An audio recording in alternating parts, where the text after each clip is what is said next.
Jooni Yesuus Kiristoos sababni inni gara biyya lafaatti ergamee fi eegana gaafattee sii deebisaa tokkoffaa seera barsiisa raajootaa sana galmaan gahuu fi akkuma Museen fakkeenyaaf abboommii keessatti seera barsiisa raajotaa sana barsiisee inni Yesuus Kiristoos gaafa ergamu Maatewos boqonnaa 5 lakkoofsa 17 irratti ani seera barsiisa raajotaa diiguudhaaf sana galmaan gahuudhaaf akkuma fakkeenyaaf nabii raajoonni duraanii dubbataa turan Waaqayyo tokkicha barsiisuudhaaf ergaman inni illee Waaqayyo tokkicha barsiisuudhaaf ergame akkamitti mee fakkeenyaaf abboommii keessaa Maarqos boqonnaa 12 lakkoofsa 29 irratti dhagahiyaa Israa'el gooftichi Waaqayyoon keenya kophaa isaa gooftaadha jedhee barsiise tokko jedhi maqaa Waaqayyo tokkicha sanaa beeksisuudhaaf dhufe maalummaa isaadha Yesuus Kiristoos akka ergamaa ta'e Waaqayyoon tokkichi immoo akka isa erge barsiisuudhaaf dhufe waaqummaa barsiisuu dhufe Yesuus Kiristoos saboon jibba eyyin ayye dhagaye Yohaanis achuma irratti 3:17 irra dhagi dubbise wanti rabbii ilma ofii gara addunyaa ergeef jedha addunyaatti murteessuuf oduun taane ilma isaatti amanuun addunyaa haa fayyituuf jedha dhagaye maalirraa fayyiti addunyaan ayye Yesuus Kiristoos ani ragaadhaan si dubbadha isa maallee si dubbisa siifan dubbisa maal jedhamee gaafatame fakkeenyaaf Yesuus Kiristoos inni hundumarra caalu jedhamee gaafatame barattoota isaatiin inni hundumarra caalu isa kam yaa barsiisaa jedhaniinna dhagahiyaa Israa'el gooftichi Waaqayyoon keenya kophaa isaa gooftaadha jedhe malee anatti dabalatee abaluun itti dabalateetiyyuu Waaqayyoodha hin jenne jira ani Waaqa jedhee ibsate jennaan fudhachuu didanii ani Waaqa jedhee jennaan miti dhakaa itti darbachuuf itti kaan dhakaa maa itti darbatame waaqummaa isaa waan faallesaniif miti ani abbaan tokko jennaan miti wanti Yohaanis boqonnaa 10 lakkoofsa 30 irratti ka dubbataniif ani abbaan tokko jedhe maaliin uumaa hundumaan waa hundumaa abbaanis na caala jedhee jira ka abbaanis na caala ugaa jedhu na caala jedhe bakka sana fidare abbaan na caala bakka jedhu na fidda abbaan hin caala eyyen si fidda ayena fidda Yohaanis boqonnaa 14 lakkoofsa 28 irratti ani nana deema isin na barbaadu abbaan na caala bakka jedhu na fidishi ani kabraa dishi ni qabata shaadaa ni qabata yoon si fide ani waan si qaban na qabachiisu yoo hate hakili haga na qabachiisu qabatan si qaban rabbi na qabsiisa malee si ni tobolesi wal barsiisna waan walii galla yoo waan walii galla waan soba mu Eshi mee Yohaanis boqonnaa 14 lakkoofsa 28 si dubbisa 28 akka abbaa Yesuusin caalu takkaa hin ergine jechuudha inshallah adda meeqa jette 20 meeqa 14:28 anin deema bakka jedhu eshi dubbisi anin deema gara keessanillee dhufa akka isinin jedh dhageettanitti oduka na jaalatan ta'e waan abbaan na caaluuf gara abbaa waan deemuuf sila hin akka hin gammaddani eshi sirreesseen dubbisaanii annan dubbisaana dhageeffadhu akkas jedha Yesuus Kiristoos maqaa Waaqayyo tokkichaatiin nan dubbisa amma nana deema deebi'ees isin bira nan dhufa akkan isiniin jedhe dhageessaniittu utuu na jaallatu taatanii waanan gara abbaa dhaquuf hin gammaddu turtan abbaan na caala'oo jedhe abbaan na caala'oo jedhe abbaan san caalu Yesuusin abbaan maddi isaa inni ko isaa amire maaf hin caalere madda ba kanaaf Yesuus Kiristoos abbaan caalamu hin caalu maddi isaa eessa sin jedhe be kunama waa'ee tokkummaa ibsa malee be wal caalinsa miti be tokkummaa mataa ofii qabani bare wanti tokko wal caalaa fakkeenyaaf ani ifatti kiiloon keenya atillee kiiloo 100 anillee kiiloo 100 wanti itti namni yookiin wanti keeshaa sana keessa jirullee tokkuma gaafa intineerra keenya yookiin madaalarra keenyu anillee 100 atillee 100 waliin caalu xaafiidhuma Yesuus Kiristoos garuu ani nana deema isin barbaaduuf jirtu akka ani nana deema deebi'ees bira akka nan dhufa jedhe dhageessaniitu jedhe waan ituu na jaalatu taatanii waan gara abbaa dhaquuf hin gammadu turtan abbaan maali abbaan ana caalaa jedhaa jira ana na caala jedhaa jira Yesuus Kiristoos abbaan akka isa caalu afaan isaatiin dubbatee jira qaamni waa isa dhoogu hin jiru hin jedhe bara anaaf abbaan tokko jedha kanaaf qulqulluu keessa boqonnaa 10 dimte dubbisuu hin dandeessu Ishi waa'ee tokkummaa kanaafan xiqqoo ishee macaafarraa ragaa asii dubbisa. Mee ayyaati ana amma kajaru Yohaannis 3:16 na fudhattere na fudhatte taa'u dur Eyyen Yohaannis 3:16 biyya lafa Waaqayyo akkasii sababii inni ergameef akkate isi amma isi rakkoon qabuuti isi amma fudhattee jirta akka abbaanis caalu abbaanis anamis rakkoon qabu ani rakkoon qabu isi fudhadha deemi atimma bakka antiin jedhe kana fudhadha abbaanis na caala bakka sababii inni jedhuuf amma ani akkan ani si kennu hin danda'u karaa kitaabaatiin karaa hundumaanu karaa tokkummaatiin illee bifaanillee tokkummaa tokko qaban waan humna Waaqayyo Yesuus gochuu hin dandeenye biyya lafaarratti hin jiru baay'ee wanti inni illee hin goone sillee ka'ume illee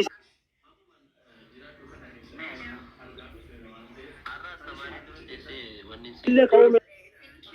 ulfinna waan qabu samii ol deemee jira kanaaf ulfinna waan qabu ulfinna ammoo waaqa guddaa jennee akka namoota hundumaa caalu siifuu barbaada. Isaazali deebitaniittu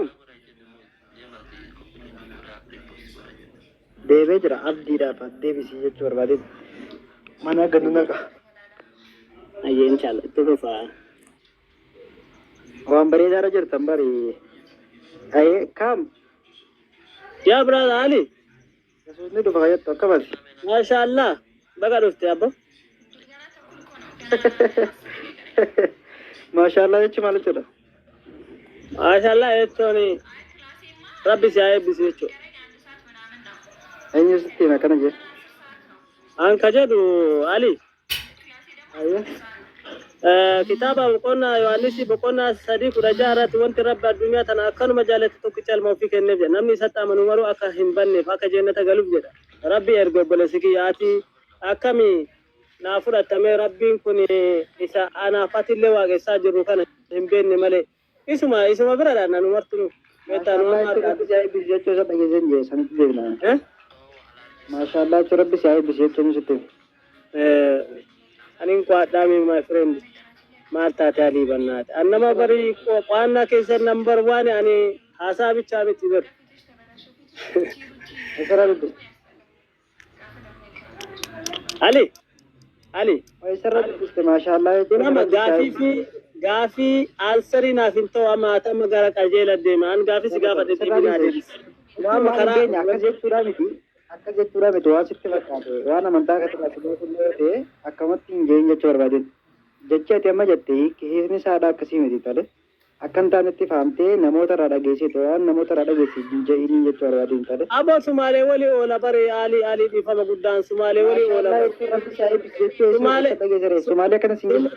Sumaalee yoo itti tole beeka maashaallah jetti kanaaf maashaallah saqa inshallah illee jenna yoo isin diddan jechuun keetuu bareedaadha laakiin ammoo jechuun hiika isaadha hiika isaadha osoo hin beekin akkamatti ibsite waan hiika isaa maa rakkoo qaba hiika hiinni maali mee sumarratti mee hiika qabaatteef amma wanti hoyi waa wayii bakka tolee wanti fudhattu maashaallah jedha beektaa namoonni yeroo baay'ee maashaallah jechuun fakkeenyaaf ati Allah waaqessita Allah waaqessita maal jechuun Allahn kun rabbi moo kabraatti jira obboleessi kiyya akkami Allah waaqessitaati Allahn rabbi akka rabbi ta'ee amanta ndee maafi waaqessine rabbiin isa tokkichuma jettan kana bare nu martinu bakka tokko jira obboleessi kiyya Allah bakka tokko jira obboleessa yoo kiristaanotatu maal jaanni beektaa kiristaanonni warri Yesuus waaqessu nuti Allah rabbii miti maal jaanii rabbii nuti musliimoonni waaqessinu Allahadha waan ta'eef waan nuti waaqessinu nuti rabbiin keenya Allahadha maqaan isaadha yeroo nuti rabbiin Allahan waaqa keenya sidatti ibsamuu isa Yesuusin erge jennee gaafa itti dubbannu lakki isaa miti karaa nu itti waaqeffannutu garagara malee karaa ittiin waaqeffannutu garagara malee kenna tokkuma bara obboleessa kiyya waliigallee jira ishee amma mata duree reefu irratti deebina Zii dubbisa qoy mata duree ani irra kaase gurbaa kana bannaati mucaa bareedaa beekisa waan jibbaa allatti toleera baay'ee wanti rabbi addunyaa tana akkanuma jaalatee tokkicha ilma ofii kenneef jedha namni isatti amanu maruu akka hin banneef akka jeenata addunyaa galuuf wanti rabbi ilma ofii gara addunyaa ergeef addunyaatti murteessuuf oduu hin taane ilma isatti amanuun addunyaa haa fayyituu jedha. Addunyaa kajoon jiru. Macaafarraa addunyaa addunyaa deemiti mee boqona Yohaannis boqona 3:16 dubbismee obboleessa kiyya. Biyya lafaati jaamalee addunyaan jedhu. Biyya lafaati jaamalee addunyaan jedhu. Nin balleesse. Biyyi lafaa maalirre? Hiika isaa biyya lafaa jechuun maali? Biyyi lafaa kamaati keessa jirtu maal taate obboleessa kiyya? Biyya lafaa jechuun addunyaa jechuudha kee. Ali biyya lafaa jechuun maal jechuudha? Nagaafatte si deebisa dhaggeeffatu. Biyya lafaa biyya lafaa jechuun fakkeenyaaf amma Dubaay biyya lafaati kophaasitti. Suudiin biyya lafaati. Ingiliffaa si deebisu. Ingiliffaa si deebisu. Oromiffamaan Oromoodha waan ta'eef. Suudiin biyya lafaati. Si agaluu fi bara obboleessa kiyya. Addunyaa biyya lafaa jechuun biyyumaati keessa jirtu kanaami obboleessa kiyya. Macaafumarraa biyya lafaa Itoophiyaa macaafumarraa Israa'el qofti biyya lafaa akka ta'e ragaa si qabnu. Obboleessa kiyya Israa'el saba isin jedha obboleessi kiyya atillee kabraa dhufte inni kun sobaantuudhaa madhugaa qajeelaa dubbataa ture amma ammoo fuutee gara amma biyya lafaa jette Israa'elin biyya lafaati. Israa'el biyya lafaati miti.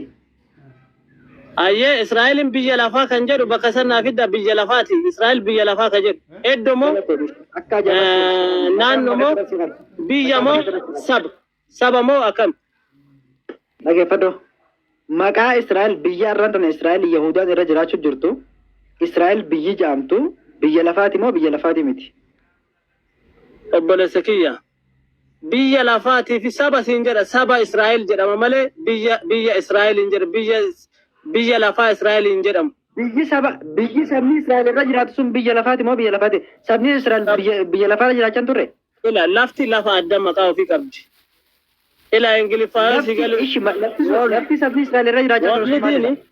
Ila world jedhama ila dhagaye. World fi country'n garagara adda adda baasa. Lafti sabni Israa'el irra jiraachaa ture maalidha kam? Ingiliffaa si dubbisa moo obboleessa kiyya maal taate? Oromifuma natti hima Oromifuma hundeessooti. Ali biyya lafaa fi wanni kun garaa si galaa hin jiru mee akka biyya lafaa jechuun guutummaa walumaa galatti akkana walitti qabaa jechuun hamma addunyaa tana guutu walitti qabaa jechuudha dhageette biyya lafaa jedhama. Lafaa jechuun addunyaa tana guutu jechuudha. Ora bannaate ati yookiin naangalle hin galle jedhu. Ayya ragana kenni biti kun dubbise bari dubbise boqonnaa 3:16 dhaqee dubbise ragana kenni ati waan kanneen fille ragaa si barbaachisa waan biyya lafaadhaa siif hin galle bro ati ammoo natti hin galle biyyi lafa kaatirra jirtu moo irra jirtu miti dhaggeeffadhu yeroo takka ishi biyyi lafa irra jirtu moo irra jirtu miti Ali yeroo takka dhaggeeffadhu yeroo takka wal dhaggeeffanna ishi yeroo takka okaan dubbadhu mee sirraa qabadda dubbadduuti hogga bitatti natti dabarse okaan na dhaggeeffadhu laa dhaggeeffadhu biyya lafaa jechuun siif hin galleedhaan jettaate immoo siif hin galleen biyya lafaa jechuun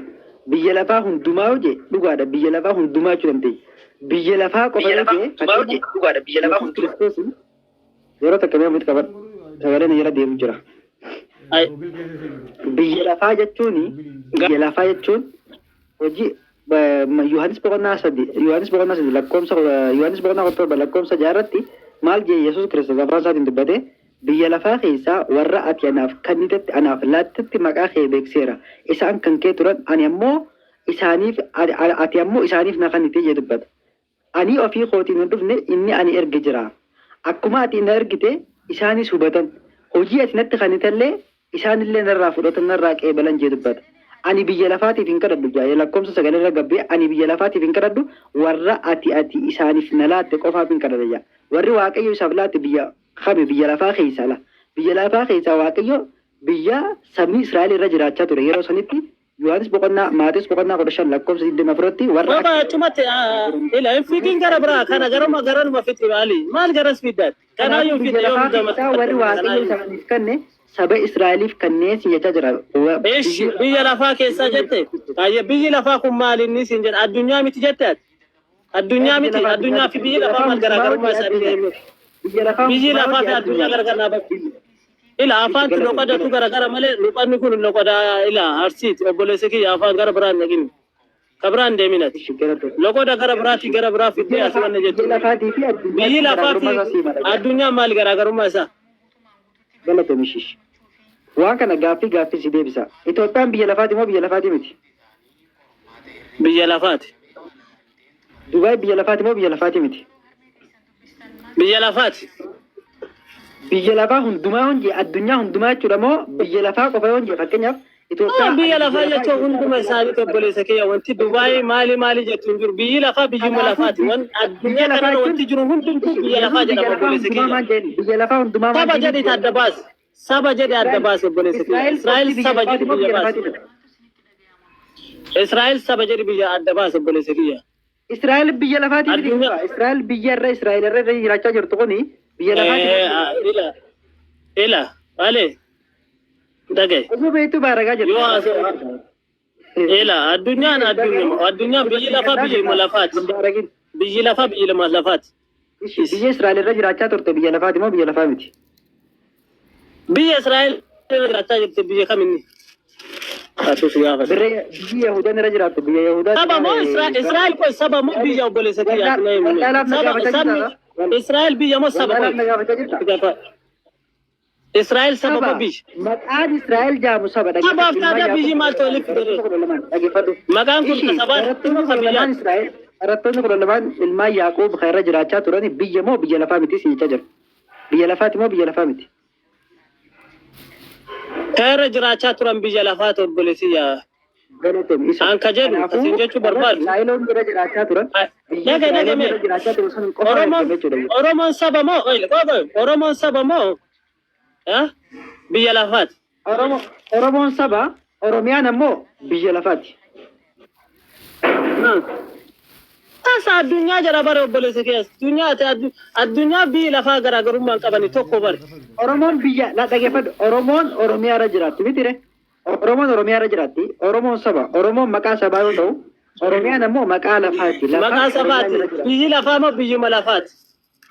dhageeffadhu Israa'el jechuunis maqaa Israa'eloota yookaan sababa barattoota kudha lamaan ilmaa Yaaqoob yoo ta'u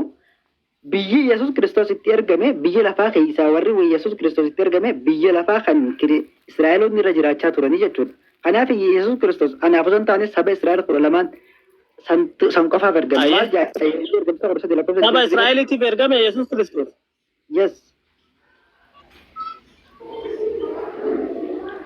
Ragaa si fannu? Ali. Israa'el tumi saba mire saba Israa'el qofaaf ergame Yesuus saba Israa'el ishi addunyaa akkam gootare biyya lafaa addunyaaf ergame kajoon jiru kuna siibitee mee waan isi sadi kudha jaasan maan na diddere addunyaaf ergame kajoon jiru natti mul'isi addunyaaf ergame kajoon ayyee namni amma si dubbisuure ka waan jedhu kan yeroo kudhan yoo dubbisuu hin dhabu yeroo hunda yeroo kiristaanota wajjin dubbisaa yeroo san naafaariyaa miti biyya lafaa jechuun biyyi lafaa kunoo jedha bare obboleessa kee Israa'el jedhaare bakkisoo Yohaannis sadi kudha jaa kun Israa'el hin jedhu biyya lafaa keessaa warri ati anaaf anis gaaffis gaafadha asirratti Yohaannis 17 lakkoofsa jaarratti biyya lafaa keessaa warri waaqayyo anaaf warri ati anaaf kennatti maqaa kee beeksiseera jaa biyya lafaa keessaa warri waaqayyo isaaf kenne biyyatan bakka kana naa fudhatta reeshi biyya lafaa keessaa warri waaqayyo isaaf kenne kamiis hin jira si gaafadha deebisi boqonnaa sadi kudha jaa naa fudhatta reeshi naa fudhatta boqonnaa sadi kudha jaa akka itti fudhadhu biyya lafaa keessaa Israa'eloota biyya Israa'elitti erguu isaatiin fudhadhaa jechuudha biyya Israa'el qofatti erguu isaatiin fudhadha akka itti fudhadhatte biyya lafaa keessaa Israa'el qofa erguu isaa fudhatta achiin booda moo amantaa babal'achaa yoo deemee yoo babal'ataa deemee naaf kennite maqaa kee beeksiseera jechuun maal jechuudha sin jedhe biyya lafaa keessaa warri waaqayyo isaaf kenne biyya lafaa keessaa ayyee aansii deebisa rakkoo hin qabu jalqaba Yesuus Kiristoos kan ergameef warra Israa'eliidhaaf akka kitaaba qulqulluutitti inni ammoo sababii inni ergameef sababii inni ergame biyya lafaa keessaa warri Yesuus ergameef Yesuus Kiristoos Israa'elis hin jedhe saba Israa'elis kanaafuu anaaf karooratu saba Israa'elii godhe waaqayyo jalqabuma jalqabeeti karoora qopheessee ture saba Israa'eliitiif dhageettee gara biyya lafaatti jedha malee gara Israa'elitti jedhu qonnaa sadi lakkoofsa 16 sittiyyuu malee dhugaa waaqayyoo siif hin nagaan isaan jalaa bu'i. Fayyeessu. Ani isinni akkasuma haasaadhiis waan isaa kana dadhabne nuti amma waan wal mormutti hin jiru wala yoo diddeen fudhata duddumu Israa'el waan hin ta'in Israa'el qofa argame maal si bira maaltu si Ali obboleessa kiyya ati be bari na ati anaaf jechuudha na fayyada beektaa boru namni boru hin gaafatama namni martinu kana na mormite kana waan dhugaa walii himuu wajjin wal sun hin barbaachisu wal barsiisuun immoo wama beekan rabbiin waan nama barsiise waan beekan tokko wal barsiisuun bareeda waan amma rabbiin sababiin biyya lafaa ergeeffamu karoora qaba karoorri inni jalqabuma jechuudha Yesus Kristos biyya Israa'el qofa ergame ergate ati akkamittiin ergamummaa isaa maal silaallatees jechaa jira. Ela Yesus Kristos maddi isaa eessa godhate kiyya? Ammadda isaa si gaafachaa jiru ergamuun saadhaa Israa'eliif hin jette isaa ta'uu isaatiin jee baasoo. Yesus Kristos biyya Israa'el qofaaf ergame ka jedhu hin jiru maa wajjin mataa dodda biraan malee hin argamne jedha dhageeffadhu. Mana Israa'elii badan du'aaf malee hin argamne jedha. Kanaafuu Yesus Kristos Israa'elota qofaaf ergame ergate ati ergamuun isaa maal silaallatee itti amanaa jirta dhagaafin kiyya. Ela achiin booda biyya lafaa addunyaarraa Israa'el jalqabni karoorri jalqaba isaa achirra ture. Sababbii isaa immoo namoonni yeroo baay'ee yeroo san biyya san jiru eenyu ture jalqabni sanyiin ilma namaa jalqaba. Ani Israa'el qofaaf ergame jeemoon jedhu. Sanyii Israa'el qofaaf ergame jeemoon jedhu. Israa'el jalqaba eenyu sanyi maanu baay'inni sanyi isaa akka eegalee beektaa meena himali. Obboleessa kiyya dhagahame achiin babal'ataa dhufe addunyaa guutuu ta'e kun biyya lafaa ka jedhu atamoo gara biyya addunyaa miti jetta akkana miti jetta ati asaase. Dhaggeeffadhuudha. Dullattiin Samaariyaa takka gaafii na gaafate nama gaafii si gaafadhee na deebisuu ati gaafii maal na gaafata waan biraa keessa dhaggeeffadhu yeroo takka yoo dandeenya nama biraa fira dabarse. Intalti Samaariyaa takka Yesuus dhuftee yaa gooftaa na fayyisi jettee itti dubbatte miila isaatti ufnaan biddeen maal jeeni ani warra akka hoolataa karaa irraa goranii mana Israa'elii badan du'aaf malee hin argamne biddoona ijoollota fuudhanii sarootaaf hin kennanii jee dubbate. Intala Samaariyaa jechuudha nama Israa'eliin ala jiraatu yookaan daangaa Israa'eliin ala jiraatu itti dhuftee Yesuusin akka fayyistu gaafannaan ani Israa'eliif malee hin argamne kanaafuu si fayyisuu nan dojee intalaaf deebise biddeena ijoollota fuudhanii sarootaaf hin kennanii jee silaa gartee Samaariyaa yeroo san jirti akkasuma biyyoota garaagaraa jira yeroo inni jiru sanitti jechuudha. Intala Samaariyaa dhuftee miila isaatti qoftee na fayyisi jetteen akkana jee silaan deebisu ture Israa'el qofaaf waan argame jecha ani warra akka hoolataa karaa irraa goranii mana Israa'elii badan du'aaf malee hin argamne jee dubbata. Kanaafuu Yesuus Kiristoos yeroo sanitti Samaariyaan jirti biyyoota garaagaraa jira. Biyyoota sanuu maal jennaan namni Israa'eliin alaa dhuftee miila isaatti qoftee na fayyisi jennaan ani Israa'eloo qofaaf hin argame malee ani nama tokkoof hin argamne mana warra akka hoolataa karaa irraa goranii mana Israa'elii badan du'aaf malee hin argamne jee deebiseef intala. Yesuus Kiristoos ani Israa'el qofaaf hin argame jee dubbata. Ati maaltu ergamuu saadha? Ati kitaaba kam na dubbisaa taate? Ali. Macaafa maqaa Ali tasgabbaa ka wajjala haasofna. Dhagaasii kannu waan amma dubbata. Ati ka jedhu ka ammaan tanaa kana amma addunyaa fi wanni gara goote biyya lafaa goote addunyaallee. Biyya lafaa hundumaa jechuu yoo jee dhugaadha si wajjin walii galuu danda'a. Biyya lafaa keessaa jee inni nu adda baasee. Maal dubbataa dhaqoo? Maalitti?